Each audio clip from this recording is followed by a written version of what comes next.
Israel மீது Iran நடத்திய ஒரு பெரும் தாக்குதலில் இஸ்ரேலில் இருக்கின்ற ஒரு பெரிய தொழிற்சாலை தீப்பிடித்து எரிவதாக சொல்லப்படுகிறது. அதிலிருந்து ஏராளமான கரும்புகை எழுந்திருப்பதாகவும் அக்கம் பக்கத்தில் இருக்கின்ற மக்கள் பாதுகாப்பாக இருக்கும்படியும் அறிவிக்கப்பட்டிருக்கிறது. எனவே இந்த தாக்குதல் குறித்து விரிவாக விளக்கமாக இந்த காணொலியில் பார்க்க போகின்றோம். அது மட்டுமில்லாமல் நேற்று ஞாயிற்றுக்கிழமை இரவுக்கும் இன்று திங்கட்கிழமை காலைக்கும் இடைப்பட்ட நேரத்தில் நடைபெற்ற தாக்குதல்களினுடைய முழுமையான விவரங்களையும் இந்த காணொலியில் பார்க்கலாம். இஸ்ரேலில் இருக்கின்ற ஒரு தொழிற்சாலை வளாகம் ஒன்று, அதாவது பல தொழிற்சாலைகள் அடங்கிய ஒரு வளாகம், இண்டஸ்ட்ரியல் ஜோன் என்று சொல்லலாம். அப்படிப்பட்ட இடத்துல ஈரான் தாக்குதல் நடத்தி இருக்கிறது. பாரிய தீப்பிழம்பு எழுந்திருப்பதாகவும் பெரும் புகை மண்டலம் எழுந்திருப்பதாகவும் சொல்லப்படுகிறது. என்னென்னு சொன்னால் அது ஒரு கெமிக்கல் உற்பத்தி செய்கின்ற ஒரு மையம் என்று சொல்லப்படுகிறது. எனவே இந்த தாக்குதல் காரணமாக அதில் இருந்து ஏதாவது பின்விளைவுகள், விஷவாயு கசிவுகள், இது போன்ற பின்விளைவுகள் ஏற்படுறதுக்கான வாய்ப்புகள் இருக்கு என்று சொல்லியும், எனவே அக்கம் பக்கத்தில் இருக்கிற மக்கள் மிகவும் அவதானமாக இருக்கும்படியும் ஜன்னல்கள் கதவுகள் போன்றவற்றை மூடி இருக்கும்படியும் இப்பொழுது அறிவுறுத்தல் வழங்கப்பட்டிருக்கிறது. இன்னமும் அந்த தீ கட்டுப்பாட்டின் கீழ் கொண்டு வரப்படவில்லை எனவும் பெரும் புகை மண்டலம் எழுந்திருப்பதாகவும் சொல்லப்படுகிறது. எனவே ஒரு இண்டஸ்ட்ரியல் ஜோன் அல்லது ஒரு தொழிற்சாலை மையம் மீது ஈரான் தாக்குதல் நடத்தியது ஏன் என்கின்ற கேள்வி இங்கே இருக்குது.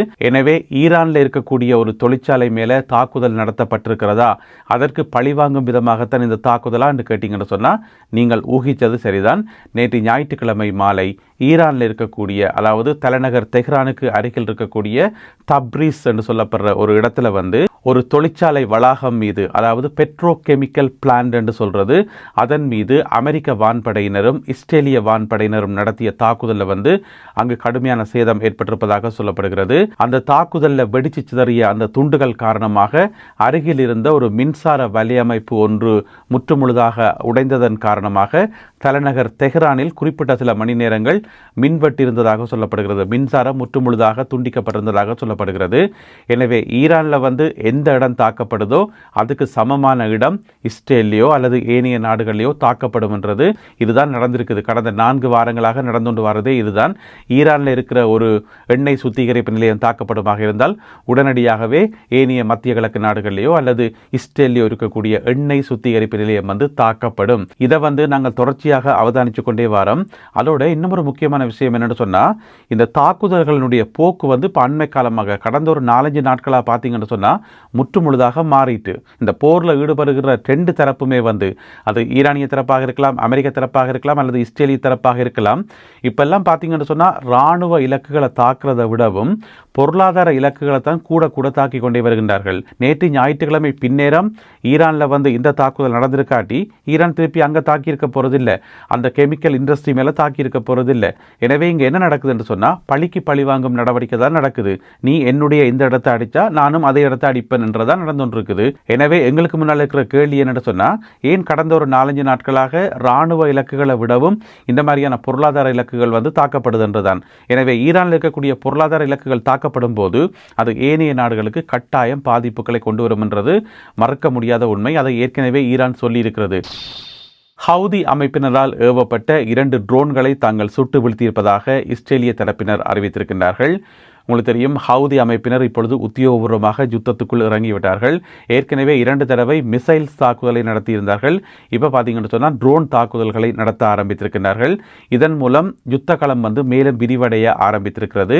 அதிலே மிக முக்கியமாக இஸ்ரேலுக்கு இப்பொழுது பாரிய சவால் ஒன்று எழுந்திருப்பதாக சொல்லப்படுது. ஏனென்று சொன்னால் இஸ்ரேல் இப்போ 3 முனைகளால் குறிவைக்கப்படுது.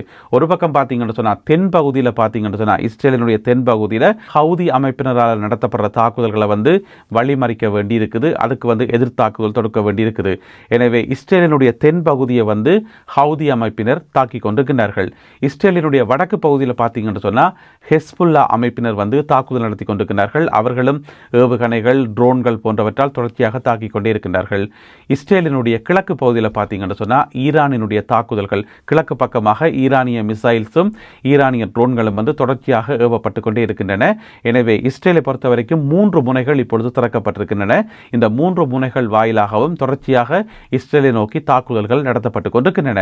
இதுக்கிடையில் பார்த்தீங்கன்னு சொன்னால் நேற்று ஞாயிற்றுக்கிழமை நாள் முழுவதும் கட்டும் தாக்குதல்கள் இஸ்ரேலின் மீது நடத்தப்பட்டிருப்பதாக சொல்லப்படுகிறது. அண்மை காலமாக ஈரானில் இருந்து ஏவப்படுற ஏவுகணைகளும் ட்ரோன் தாக்குதல்களும் அதிகரித்திருப்பதாக சொல்லப்படுகிறது. அதனுடைய ஒரு உச்சகட்டமாக நேற்று ஞாயிற்றுக்கிழமை கடும் தாக்குதல்கள் நடத்தப்பட்டிருப்பதாக சொல்லப்படுகிறது. அதாவது அதிக எண்ணிக்கையில் மிசைல்ஸும் அதிக எண்ணிக்கையில் ட்ரோன்களும் ஏவப்பட்டிருப்பதாக சொல்லப்படுகிறது. இதுக்கிடையில் உங்களுக்கு தெரியும், இஸ்ரேலிய ராணுவ தரப்பிலிருந்து கடுமையான ஆளணி பற்றாக்குறை ஏற்பட்டிருப்பதாக சொல்லப்படுகிறது. அதனை இஸ்ரேலினுடைய ராணுவ தளபதியே வெளிப்படையாக ஒப்புக்கொண்டிருக்கின்றார். அதாவது இஸ்ரேலிய பாதுகாப்பு சபையில் அமைச்சர்கள் முன்னால உரையாற்றிக்குள்ள அவர் சொல்லியிருந்தவர் என்று சொன்னா, எங்களுக்கு ஆளணி பற்றாக்குறை மிக கடுமையாக இருக்குது. நான் உங்களுக்கு முன்னால 10 ரெட் பிளாக்ஸை காட்ட முடியும் என்று சொல்லி, இனி இல்லைன்ற ஒரு ஆபத்தான கட்டத்தில் தான் ரெட் பிளாக் காட்டுறது. அப்படி இருக்கும்போது நான் உங்கள் முன்னால் 10 ரெட் பிளாக்கை நான் காட்ட முடியும், காட்ட வேண்டிய கட்டாயத்தில் இருக்கிறேன் என்று சொல்லி இஸ்ரேலினுடைய ராணுவ தளபதி சொன்னது. அந்த அளவுக்கு சீரியஸாக ஆளணி பற்றாக்குறை ஏற்பட்டிருக்கிறது இஸ்ரேலிய ராணுவத்தில்.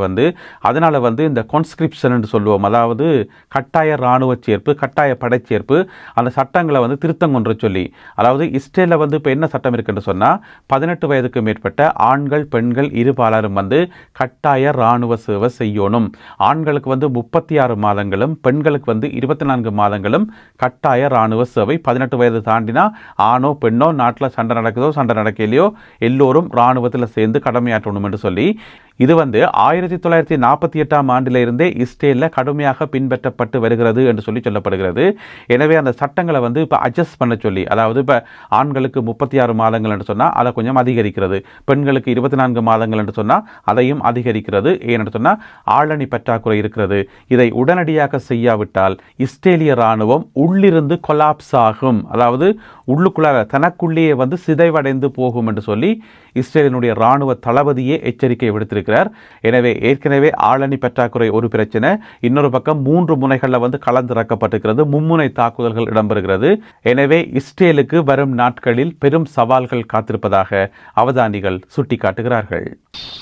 இன்று திங்கட்கிழமை அதிகாலை வேளையில் சவுதி அரேபியாவை நோக்கி 6 பாலிஸ்டிக் ஏவுகணைகள் ஏவப்பட்டதாக, ஈரானிலிருந்து ஏவப்பட்டதாக சவுதி அரேபிய அதிகாரிகள் தெரிவித்திருக்கிறார்கள். இந்த 6 ஏவுகணைகளும் வெற்றிகரமாக சுட்டு வீழ்த்தப்பட்டிருப்பதாகவும், இந்த 6ல் 2 ஏவுகணைகள் சவுதி அரேபியாவினுடைய தென்பகுதி நோக்கி ஏவப்பட்டதாகவும் சொல்லப்படுகிறது.